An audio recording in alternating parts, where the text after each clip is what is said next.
Hey guys, this is Hell Hades. This is a Raid Shadow Legends video, and today I've got a special guest with me, Oddonegaming. How you doing, man? Hello, I'm doing good, doing good. How are you doing today? Yeah, really good. Yeah, look, good to have you on the channel. I think for the first time, actually, although we've spoken a lot in the past. Yeah, for the first time. Give people a quick insight into what they could find if they came and kind of saw your channel for the first time.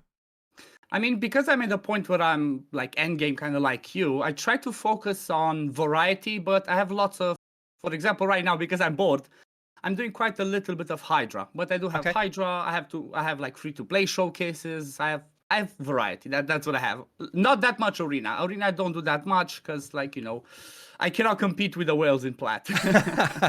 Who can? apart from that, like I do kind of like a lot of testing with Hydra, because what else is there to do right now if we beat the game, right? Yeah, sure. Well, look, I guess that leads us really nicely onto what we're going to be talking about today. So it's going to be a first of two parts. We're going to do a video on Odd One's channel. I will link that down below. You should go and give him a subscription, get involved, and watch the video on his channel as well. But today, we're going to talk about the best epics to face the Hydra. I guess, look, Odd One, do you want to kick us off? Who's going to be your first one that's kind of like first on the team sheet as an epic? I'm going to mention somebody that has a little bit of a backstory for me, and that is Geomancer from the Dwarf faction. Like, we already know that... He was top. Like, I've written a bit of a list. He's the top one on my list. Yeah, I have a story for him myself. I knew you were going to mention it, but I decided to steal it because Geomancer, if you remember, last year was a guaranteed for 40 Ancients. Yes. I skipped that. I didn't do that because I was like, yeah, I don't need him for clan boss. We only knew that he's good for clan boss. I was already doing one kill to nightmare, didn't care about it. I got him on the free-to-play that I had at the time, but not on the main. And then, ever since, it took me till this year, I think somewhere in May, June, July to get him. No, wow. So almost a year. And then obviously after you get him, I keep getting him. Yeah, but yeah. Everybody knows. Was that 40 Ancients? Was that before or after his change? I'm not calling it a nerf because it wasn't a nerf, but his change. I'm not sure, honestly. I think it was before. Yeah, because a lot of people were down on this guy after the change, but I was just like, hold on a minute. He's still insane pretty much anywhere in the game. But yeah, in Hydra, he is rocking, the only thing that was changed for him was he couldn't proc the heals from the passive from alive still. But apart from that, he was doing the same damage, if not more, actually. Oh, yeah. If not okay, more. So why is this guy so good for you in Hydra? I mean, the reason why I love him so much, we all know that the A3 is insane for him. The HP burn and the weekend that he places for 3 turns on a 3-turn cooldown. It's amazing because it goes through the poison cloud. It's amazing because it's on for 3 turns, and if you build him in the right set, like Reflex, he can basically be an AoE HP burner just on his own. But apart from that, like, he has the A2 as well that can remove all the buffs from a target. Or steal them if they're under the HP burn placed by him. This can come in clutch, for example, like, I don't know, against the Head of Wrath. If he has the increased attack and you're like, he's gonna go for a turn, you're gonna use it. Yeah. Then at the same time, his A1 is something that I feel like people don't really realize how good this is. The AoE decrease accuracy, it's only 40% chance, but if you give him sniper, it goes to 45%. And in one of the teams that I showed recently, I relied on decreased accuracy being there all the time, and you can basically have in Hydra everybody to be like 200-300 accuracy, resist, and you resist everything. But the main point about his kit is obviously the passive. The thing with this passive is not only does it do insane amount of damage from reflecting all of the damage that he does, plus the 30% chance to, or what's the chance again to proc that thing? Yeah, 30% chance. Yeah. But it also brings damage mitigation. Like, if you have this guy... People actually don't realize how strong this part of the kit is. In fact, they overlook it. A lot of players who don't play the game probably to the intensity that we do, they probably don't even realize how powerful this is. Yeah, they think, oh, HP burn, oh yeah, he does some damage. It's not just that. The mitigation, especially for Hydra, is insane. Like, I had a team where I used him, no increased defense, but because I had him in the strengthen and a decreased attack, I could fight Nightmare without worrying that I'm gonna be killed. After I dropped him, I tried something, dropped him, and brought somebody else in, I couldn't take it because I lost the damage mitigation. Yeah, nice. And he brings an HP aura in all battles, which makes him even better. Like, it makes sense to put him in the lead with a Shabelle, for example, and then you get the advantage of him being boosted and the aura. So definitely, in my opinion, he's arguably the best epic for the sake of Hydra. Well, that's a big call out, but but he's definitely up there, yeah, for sure. I was just going to ask. So you said you run him in reflex. Would you generally keep the A2 turned off and hope to proc the reflex on the A3, or If it's a team that I do on full auto, I lock the A2 and just make him prioritize the A3. People need to be careful with this, because if you don't prioritize the A3, if there's weekend already out there, he doesn't do it sometimes. Like I was watching it 10 times in a row, he just didn't place it. I mean, it's annoying because he placed it on decapitated heads when I'm out and all that, but yeah, that's another story. Yeah. Okay, nice. Right, let me go on to my first one then. And I'm going to call out someone who I think rivals your best epic for Hydra pretty seriously. I'm going to call out Ugo. Yep. And I feel like Ugo, I only had one build and I didn't use Ugo a lot before Hydra Clan Boss came out. Now I've got 3 built and I use Ugo a ton, right? Same. And that's with an account that's stacked with legendary champions, right? So, I mean, fast, good stats, all that type of stuff. But I just really like this champion. I think she brings a lot. She's kind of got your AoE decreased defense and block buff, so it's a really good setup skill on a 3-turn. She's also got a nice heal. So the revive part of her kit, you hope you don't really need to use it. You hope that it doesn't really come in. But when it does, it can come in clutch and pick up like a big team of champs. But actually, this kind of like removing a debuff and healing your team on a 4-turn on the A3 can actually come in really clutch for a team. Because often you're kind of looking for so many different roles to fill. And she's actually someone who comes in and fills a bunch of stuff. And then she's got Leech as well on her A1, which is quite nice. And a passive, again, you hope you don't need it, but when it does kick in, you've got a better chance of getting that revive away if it's up. But yeah, how do you feel about Ugo? Yeah, I feel like Ugo's she was second on my list. Right. For sure. The thing with her, she's so good with her kit that she can be your only healer in the team because her heals are based off of her max HP. Yeah. That's insane. So you just build her with the right speed, accuracy, and just give her as much HP as you can, and she can do the healing on her own, like for the whole team. For what I tested, at least myself. But yeah, definitely good shout out there. I just want to ask, like, some people are telling me different builds. So I've actually got my one built, quite fast, good accuracy, tanky. Someone shouted out to me the other day. Theirs is in Relentless gear, and they're finding an Ugo and Relentless is actually coming in as that soul healer, just because they've got that chance to get back round to the A3 more frequently. What's your one built like? Mine's, I think I have 3 of them. I think, just like you, both of mine, I have 3. So 2 of them are in reflex. Again, because I'm just a really big advocate of reflex because it has a high chance. I wish it wasn't in Ice Golem. Like, I really want more, but Ice Golem's so boring. It's boring, but honestly, if you're in the end game, I made a video that a while back. I feel like end game Ice Golem is more important than Dragon right now. Because from Dragon, you want speed gear, and that's about it. Because accuracy, game, perception, other stuff. But reflex, the reason why I like so much reflex is because of the chance to proc it. It's 40% chance. Yes. Like, Relentless has the chance to proc, several times in a row. But I had a round where, like, for 15 minutes, I had the champion built in Relentless, never procced it. Yeah. But obviously, if you don't have good enough reflex, Relentless is the way to go. That's why I have my people. If I don't have enough reflex to go around, the next one to look for. 100% go to Relentless. Yeah, definitely the top 2 ones that you're looking for. Okay, cool. Right, who's your next one on the list? Okay, so number 3 is like, let's go into the High Elves and let's talk about Royal Guard. The thing with Royal Guard is, I'm happy that they chose to do this whole thing with Hydra where like enemy max HP is good again, because I mean, it's already been a year. But back when they released it, we had the Dungeons 25, enemy max HPs were not as good, and people were feeling sad about having 2-3 Royal Guards built. R.I.P. Septimus, that's all I got to say on that one. Yeah, Septimus, unfortunately, is like, he's the only one that's losing out of the whole thing. But Royal Guard is so good, it's basically all about his A2. That AoE slam that does enemy max HP damage is just pretty insane.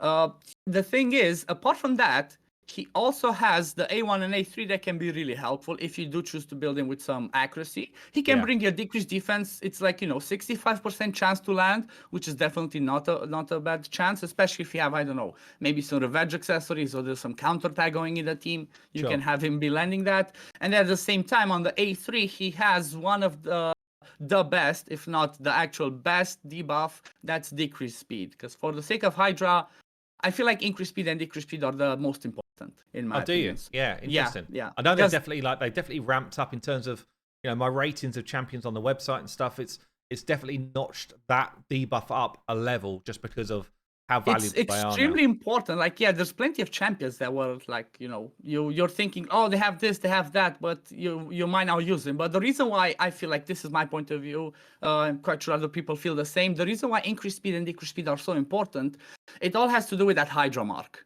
Because the more Hydra goes, the lower that turn count goes on the Hydra mark.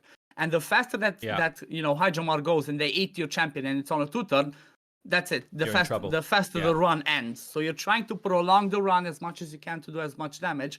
That's why his decreased speed can be really good as well, if you don't have somebody else to do it, Yeah, and it's quite interesting actually. As you level up through Hydra, your need of resistance for a resistance tank goes up quite a lot, I find. But actually, your accuracy doesn't need to be too crazy.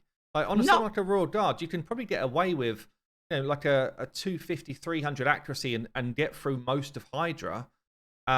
So yeah, I mean, for someone who is kind of pushing endgame, those type of numbers are not that difficult to hit. True. I think like with 300 on Nightmare, if the suffering's not there, you can land it. If suffering's there, you might need like 320, 330. Sure.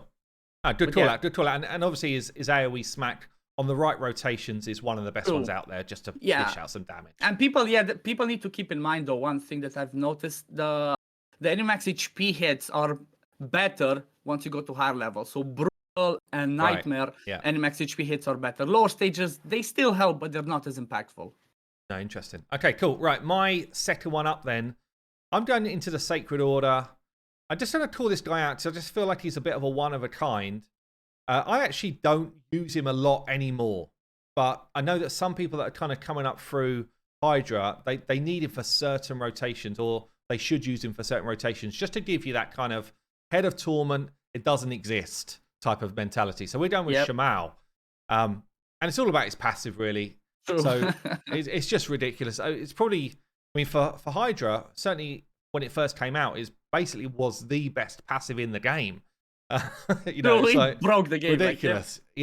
And in fact, they had to change it a bit. But basically, whenever a fear or true fear lands on someone on your team, he's just like that. No, clean that off. And by the way, I'm going to fill turn meter. But weirdly, it reads as though he's going to fill the turn meter of that individual.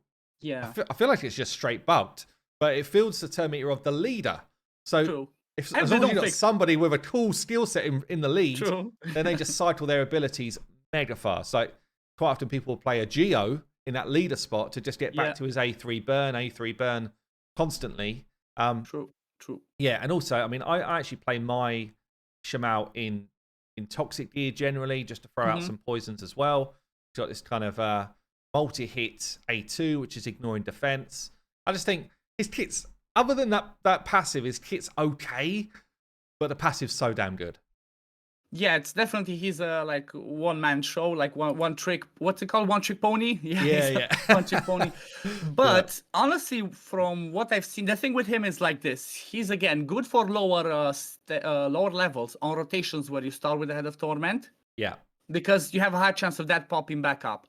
I haven't been using mine for the last 6 months, until recently. I was having a talk with the Mrs. Oddonegaming. I was trying some different teams out there, and he actually popped up, and he did some surprising stuff with his A2. Like, I built mine in Relentless, and he was doing like 17, 18 million damage.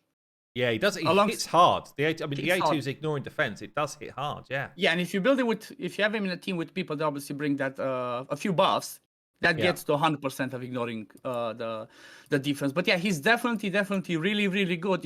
You have to find the right team around him. And the best pair, let's talk a little bit like combos, the best pair for him you always want, if you have available, Lydia.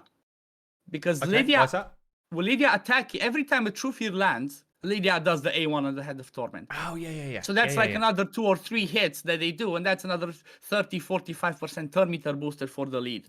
So it's 100%. Nice. If you're using Shamal in a team and you have Lydia, definitely pair them. Obviously, we cannot have 3 Lydias, unfortunately, but you definitely always want to have a Lydia alongside him. It's so much more boosting. It's insane. Interesting. Yeah, cool. Okay, good call out. Right, who's your third one on your list? Okay, I already got with some DPS, some supports. You know what? Let's just stay in the Sacred Order. One that I feel like is extremely amazing, and that's Godseeker Raniri. Yeah. Like Great. Godseeker Raniri, we already know that she's really amazing for the sake of the Demon Lord with the kit that she brings.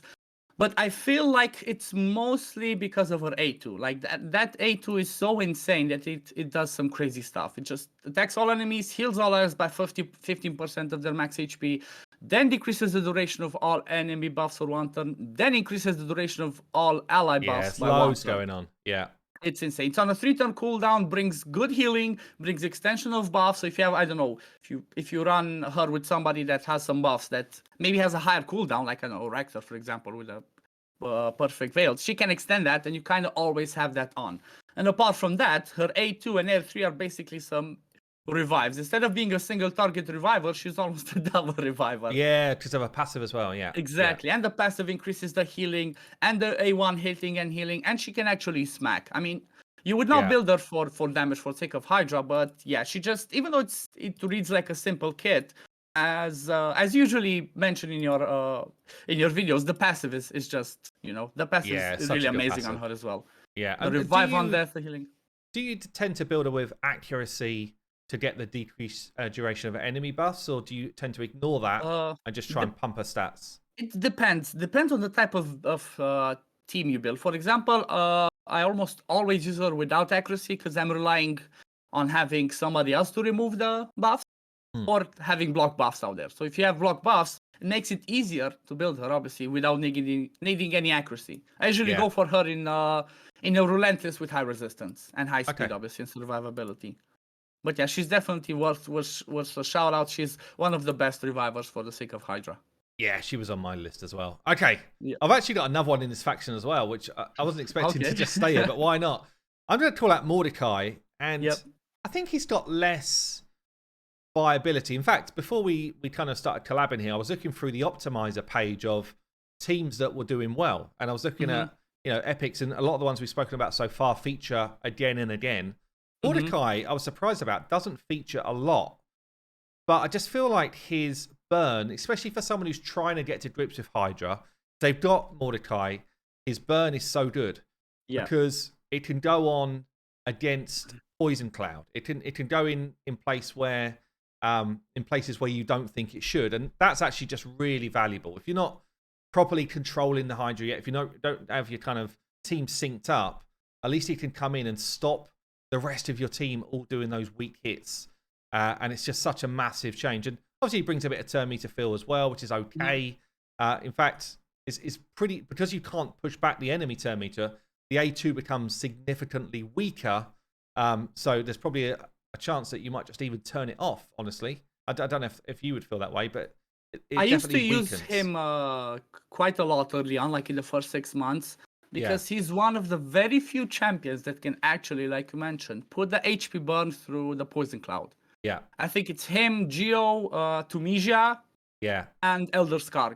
I might be missing somebody, but these are the only 4 that can put HP burns through Poison Cloud. So that's why he becomes really important. And he also brings an increased attack. So if you build it with somebody that does some damage, he can be really good. Again, I was using him in the reflex, and I was using, honestly, the A3 and the A2. Because that little bit of turn push, it can help you the right time, So definitely a good shout. I had him on my list as well. And I did the same thing that you mentioned.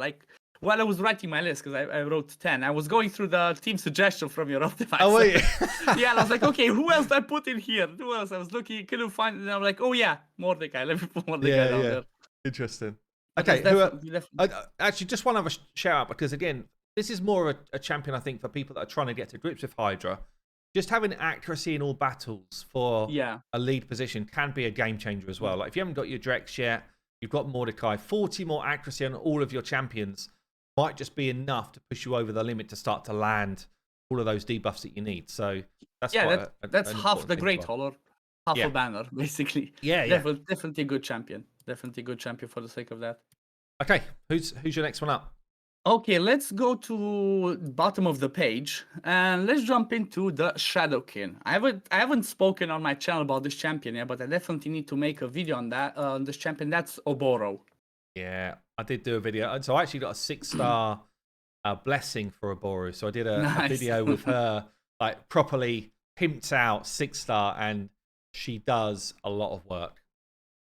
Yeah, I mean, this champion, okay, might be like, might not be the most used, but I definitely want to mention her because there's more and more people that realize what she's doing, and there's more and more people using her. And basically, why she's so good, it's all about that A3. She's so good for the sake of being a mischief target, which can be really tricky sometimes to do.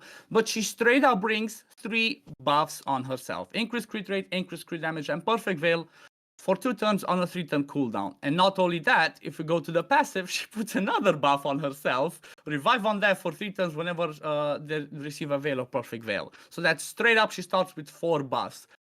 I realize that mischief targeting can be a bit complicated because most of the buffs that people put on themselves for mischief targeting are common buffs, like increased speed, like increased defense, that you kind of want other supports to bring. So having a Boro bringing different ones with a crit rate, crit damage, and revive on death, that makes her so easy to be a mischief target that it's insane. And for example, I used to use her as the mischief target a while back with my Duchess. Because, with the Duchess, it's like, oh, it's hard. Duchess puts the shield as well. She brings a perfect veil, but because she brings the revive on death there as well, makes her really amazing. It's not only that. On her A2, she can steal all the buffs if she's under veil or perfect veil. Again, on a 3-turn cooldown, 100% chance to do that. So if something happens and, again, maybe Head of Wrath has the increased attack and all the other buffs, you can steal them. If the Head of Mischief stole buffs and spread them, maybe you want to remove them from somebody. And she comes really clutch with this one. And not only that, the A1 also the brings A1's pretty nutty, isn't it? 50% chance to land a decreased defense if she attacks somebody that's under 4 or more debuffs. And usually in Hydra, you kind of want to have as many debuffs out there as possible. So she definitely brings a lot more than you would think. And actually, this A1. So if she attacks someone under 4 or more, she attacks everyone. Yeah, it becomes AOE, exactly. Yeah, but it's AOE, but all single target hits, which means that all of the kind of Hydra mitigation of damage for AOE hits doesn't count. True. So she actually hits pretty damn hard as well. She does a lot of damage. True, I wasn't thinking about that. She's definitely underrated. I know Nabs has got a decent video on her as well, but she's definitely underrated. And I think more and more people do need, like you say, that mischief tank. And she's it's kind of hard to get those crazy high resistances, or especially if you don't use the decrease accuracy route that I've shown recently. It's usually because the thing is like this. While we're on the subject of the mischief, having block buffs is helpful. You can have that. You can extend it. Head of Mischief doesn't steal your buffs, but he still steals your turn meter. It steals turn meter, which is annoying. And that's not good because you lose. Especially if he's eaten someone. It's like, oh no, someone's going to die like super quick. Yeah. So it's like, okay, it's a good tactic, but prefer to have somebody as a mischief target or just have a decreased accuracy on the torment so nothing's stolen. Yeah. Okay, right.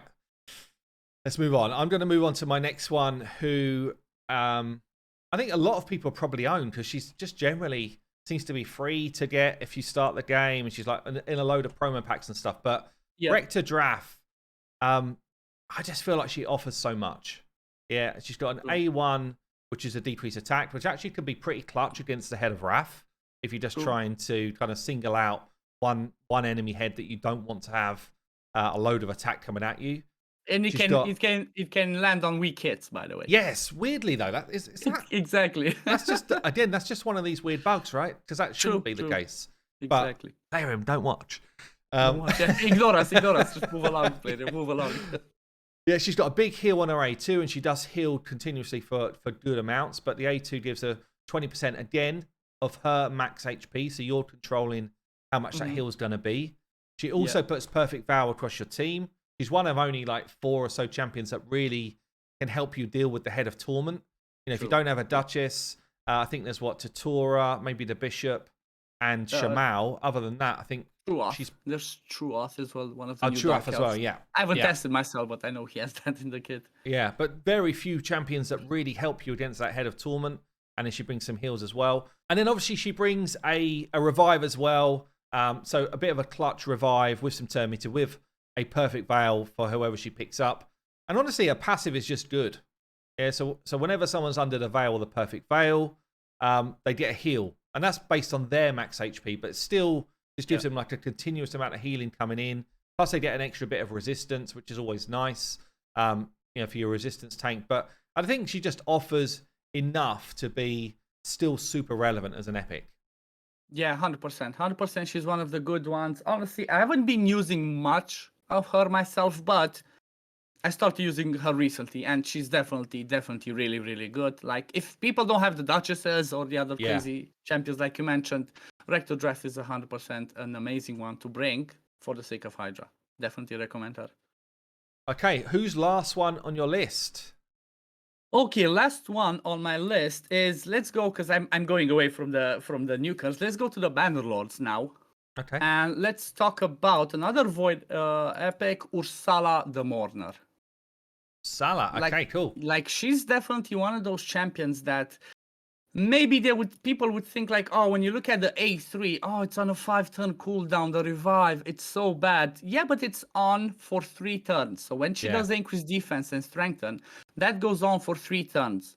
And when she revives them with 75% HP and 50% turn meter. So this skill alone is really, really strong for Ursala, right champion. But it's really strong, especially because you can place the increased defense and strengthen without having to revive. Not too many people do that, but it seems like more and more coming out like that. So this makes her really strong. Apart from that, it's worth saying as well that amount of HP and turn meter is actually up there with legendary champions, or better than a lot of legendary champion revives. Like normally it's less than 50% or 50% at best, isn't it? 15%, 25, 40, 30. Yeah. Like usually it's like 30% for epics, or it's 55, but it's like two of them. But this one's kind of like a Raglan level. Like Raglan does with 75%, but it's single target. So the thing with her, like I said, it's not just, she only has like 2 that are really important in her kit, the A3 and the A2. Yeah. The A2 basically, it requires a ton of books. This is really she annoying. loves to read. Look at her. She's like all day long on that A2. I think she might be related to Sikara, Maeve, Velika, the Barbarian sisters. But this one's, it's a pretty simple skill. Places decrease attack AoE and increase attack AoE. So if you don't have somebody that does the decreased attack in your team to bring the extra damage mitigation, she can do it herself. And since you don't need that much accuracy as you go higher up, like you mentioned earlier, having the decreased attack in a Reviver's kit can actually be helpful. It might be hard to stack resist, accuracy, speed, survivability on her, but at least you have the option of having a decreased attack on her kit if you need it. Sure.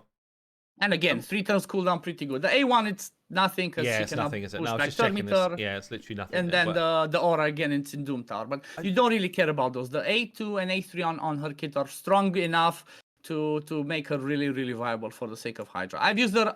I'm going to tell you something. I used her on somebody's account that did not have a Duchess, but have everything else to make a 1-key full auto team for Nightmare, and she did good enough. You didn't need a Duchess, she did well enough. Yeah, cool. I mean, I really wish they would change this aura to be like a lower percent, but all battles, like 19% all battles. It would be so much more relevant. Like, because she is not, I love that. She's not a Doom Tower specialist here. She is a bit of a can play anywhere type of champ. Yeah, nice. Yeah, good call out. So I guess I've got one more. I've got a few names written down. So I'm gonna quickly flick in and say I wrote down Stag Knight, but he's not going to be my last one. Yeah. And I also wrote down where does she live? Night Reps? Umbral. Demon Spawn. Oh. I also wrote down Umbral because I think she's solid, but for the last one I'm actually going to call out, it's going to be another damage dealer, which is Husk. Yep, definitely. I just got to because like Royal Guard used to get all the playtime. Yeah, he was the enemy max HP dude, and I feel like Husk for a lot of the rotations is a better pick. I would turn off his A3. I think his A3 is pretty much useless. Yeah. Put him in something like Reflex or Relentless Gear, and going bam. A2 is a big enemy max HP hit, and in his A1 has got an okay chance to provoke, which, when you're dealing with that Head of Decay, it's just really important. It's a double hitter. Yeah, and I tend to use him as one of 2 champions that have got this skill. He struggles to do it by himself, but can. I know some people that run him quick enough in Strong Gear, and they do just use Husk as the provoke champion. But yeah, I just feel like he went from being, almost like bottom of the pile for the enemy max HP hitters. But now it's like, sorry, Septimus, I'm way stronger, way more used than you. True. Yeah, like nobody used to give him love. Like I think the only one that like I've seen use him for the sake of like other content before Hydra came out was like Scratch. He did some stuff with his max HP. But definitely with the release of Hydra, but actually not with the release, with the change of Hydra, when they gave us the opportunity to provoke the Head of Decay. Yeah, definitely. Yeah. He's become so much stronger. And I totally agree. He's good to be like as a backup provoker. He's really, really good to be backup provoker. And obviously the slams are really good. He does a little bit less damage than Royal Guard, because Royal Guard also, his max HP hit scales off of attack as well. Attack as well. That's why he Yeah. does less. But he brings more maybe because of that provoke. That provoke can, you know, I had some teams that I built where I didn't have enough provokes, or like I didn't keep it consistent enough. And just by having Husk instead of Royal Guard just saved my team. So it's definitely worth to keep in mind. It's 2 skills that he has, but they're definitely really, really good. Yeah, just a quick question. Was there anyone else on your list that I didn't quickly shout out there that are just worth Honestly, kind of no. naming? Everybody that we talked about, I had on my list. Like Husk was the last one that I left because I was like, I'm quite sure we're gonna mention him, and that's why I went to Ursal. So, yeah, cool. Maybe like a quick shout out, for the sake of if you go into the Night Revenants, I didn't write her on the list. But Doom Priest can be a little bit helpful, you know, just because of her clans for the sake of the Head of Torment. Because like we don't have that many champions. I actually made a video, I think it's like 7 people in the game that can actually help you directly deal with the Head of Torment, and that's about it. Just 7. Right. Yeah, sure. So she's definitely one to shout out. Well, look, Odd One Gaming, thank you so much for coming on and talking Hydra with me. As I said at the start, guys, we are going to do another video on Odd One's channel. I'll link that down below. Go and check that out. But Odd One, any final words, my friend? No, just thank you for having me. It's an honor. Obviously, this was a long time in the making, and I'm happy I could join you on the channel. Thank you. Awesome. Thank you so much, man. Guys, we will catch you later.